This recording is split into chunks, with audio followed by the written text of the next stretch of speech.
Ako si Bella Sarmiento, isang working student na nag-aaral sa umaga at nagtatrabaho naman sa gabi. Hindi pala biro ang pagiging isang working student, lalo na kung baguhan ka pa lamang at hindi ka pasanay.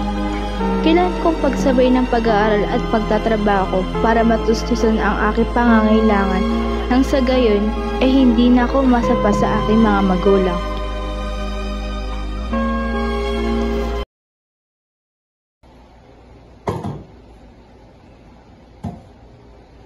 Lena, Aisa, Bella, magsigilos na kayo. Malilate na kayo sa klase nyo.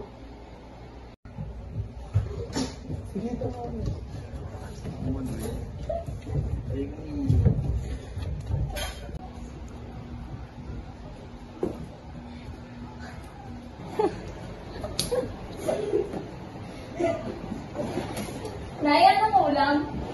Bangon sa ulam na.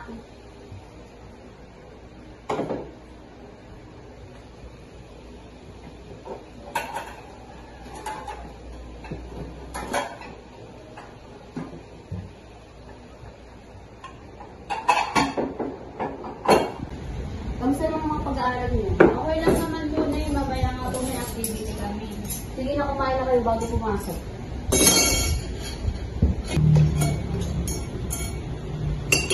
Kahit tapos na ako kumain, wala na ako nalito.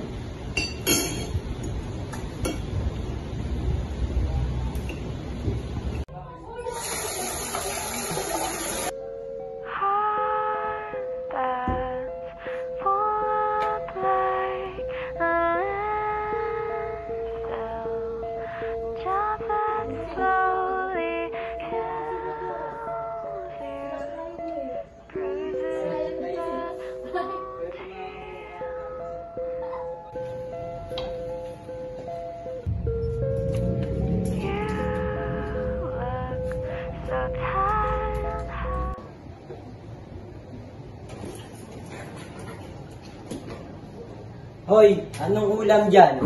Lagi ka na lang lasing. Walang araw na hindi ka matinong umuwi. Ano po tayo?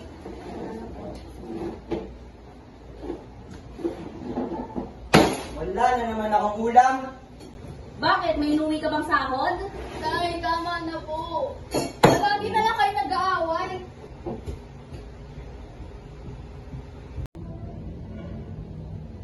Aisa, Lena, bumaba na kayo. Baka maliit pa kayo sa klase nyo.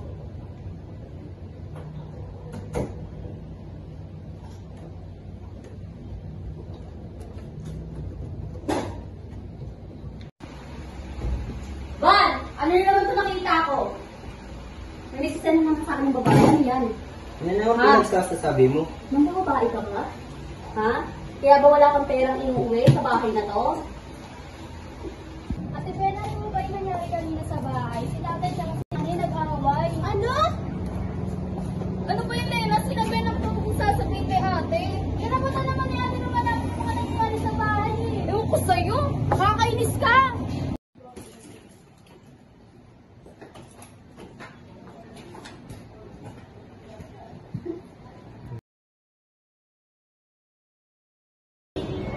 Bella! Bella! Saan ka trabaho? Anong trabaho? Call center. Sige, pag-iisipan ko kapag kaya ko yung schedule. Sige, tawagin mo ako ah. Sige.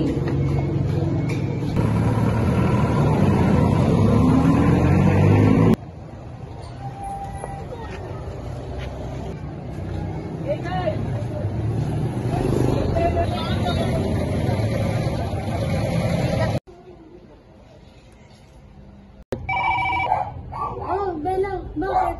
Kim, pwede na ako sa inalok ng trabaho. Kailan ba ako pwede mag-apply? Ganun ba? Sige, samahan na lang kita bukas. Total may pasok naman ako.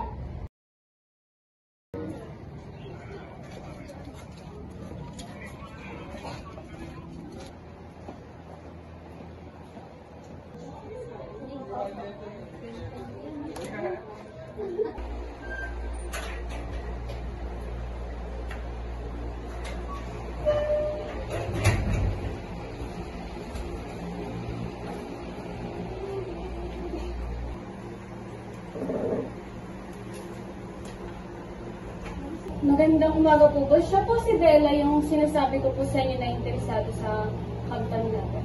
Hello po, good morning po. Oh, magandang umaga sa inyong dalawa. Tama ba, Bella? Ikaw yung interesado sa aming kumpanya? Opo, boss, interesado po ako. O sige, ganun kami ng requirements mo.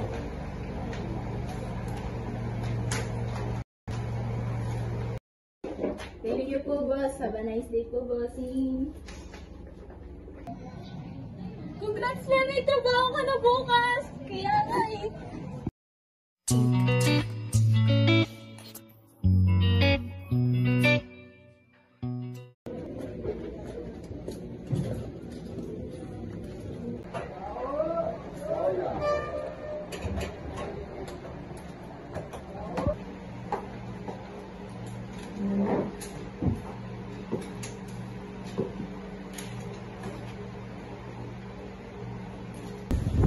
Kim, pakibigay ito kay Bella. Yan ang gagawin niya trabaho. Sige.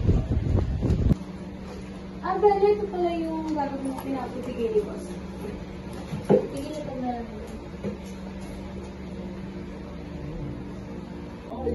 Halito sa amin ng buwan, si Bella ay naging busy sa kanyang trabaho at pag-aaral. Ito ay naging dahilan din kung bakit minsan hindi na siya nakakapasok sa kanyang paaralan dahil sa pagod at puyat. Ginagawa niya ito dahil gusto niya matustusan ang kanyang pangailangan sa araw-araw dahil ayaw niya maging pabigat sa kanyang mga magulang.